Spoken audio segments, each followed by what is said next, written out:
253 species in genus Eryngium, sea holly. What is sea holly?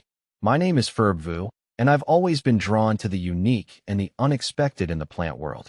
That's why I find myself captivated by the genus Eryngium from the Apiaceae family, commonly known as sea holly. These plants, with their spiky, almost extraterrestrial appearance, bring a touch of drama and intrigue to any garden. They're tough, resilient, and surprisingly versatile, thriving in conditions that would send other plants running for cover. A diverse and global family. What truly fascinates me about Eryngium is its sheer diversity. This genus boasts over 250 species scattered across the globe, each with its own distinct personality. From the towering, amethyst-hued Eryngium amethystinum of the Mediterranean to the silvery white Eryngium giganteum that graces the Caucasus Mountains, there's an Eryngium for every taste and climate. See full list at monsteraholic.com. More than just a pretty face. But Eryngium is more than just a pretty face. These plants are incredibly valuable for pollinators, attracting bees, butterflies, and other beneficial insects to the garden. Their long-lasting blooms also make them excellent cut flowers, adding a touch of wildness and sophistication to any arrangement. And let's not forget their resilience. Many Eryngium species thrive in poor, dry soils and can withstand drought conditions with ease. This makes them ideal for xeriscaping and rock gardens, where they can add texture and interest without demanding much in return. Does sea holly die back in winter? Yes, sea holly typically dies back in winter. As a perennial, it may lose its leaves and stems, going dormant when the cold weather arrives. However, come spring, it will sprout new growth from the base. It's a good idea to cut back the dead stems in late winter or early spring to make way for the new growth. Where to buy sea holly plants?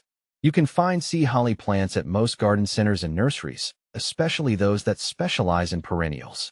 Online plant retailers also offer a wide selection of sea holly varieties. When buying online, make sure to purchase from reputable sellers to ensure the plants are healthy and true to type. Does sea holly spread? Sea holly can spread, but it's not invasive. The plant can form clumps over time, gradually expanding in width. Some varieties may self-seed, leading to new plants growing around the garden. If you don't want it to spread, you can deadhead the flowers before they set seed. Can you dry sea holly? Yes, you can dry sea holly. Its spiky flowers and stems make excellent additions to dried flower arrangements. To dry sea holly, cut the stems when the flowers are fully open and hang them upside down in a cool, dark, and dry place.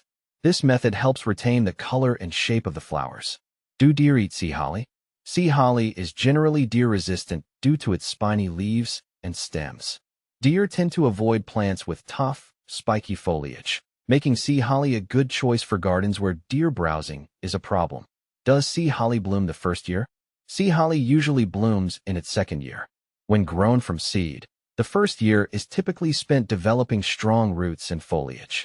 However, if you purchase a well-established plant from a nursery, it might bloom in the first year after planting. Does sea holly come back every year? Yes, sea holly is a perennial, so it comes back every year. After dying back in winter, it re-emerges in spring.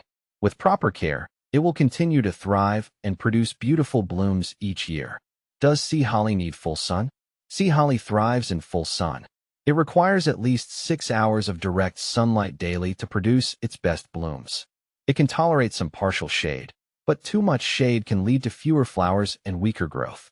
Does sea holly self-seed?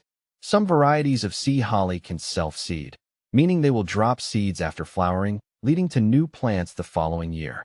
If you want to prevent self-seeding, you can deadhead the flowers before they set seed. How tall does sea holly get? Sea holly varies in height, depending on the variety. Most types grow between 1 to 4 feet tall. The taller varieties are perfect for adding height to the back of a border, while shorter varieties can be used in the front. How to collect sea holly seeds? To collect sea holly seeds, allow the flowers to fade and dry on the plant. Once the seed heads are dry and brown, cut them off and place them in a paper bag.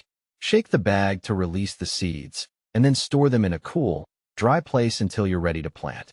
How to grow blue sea holly? Growing blue sea holly is relatively easy. Start with well-draining soil and a location that gets full sun.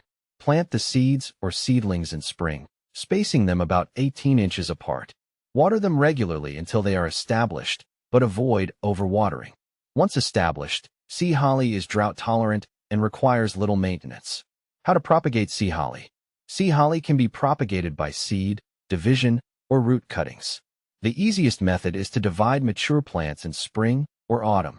Simply dig up the plant, separate it into smaller sections with roots attached, and replant them. Root cuttings can also be taken in late autumn or winter. Is sea holly poisonous? Sea holly is not considered poisonous to humans or pets.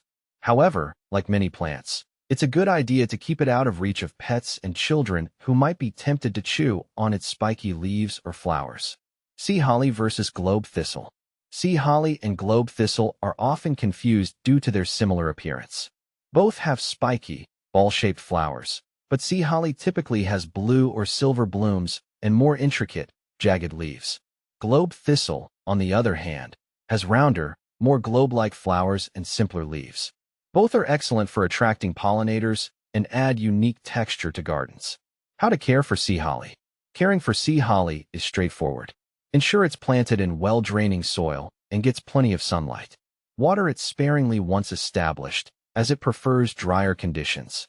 Prune back the dead foliage in late winter or early spring, and apply a light layer of mulch to protect the roots during winter.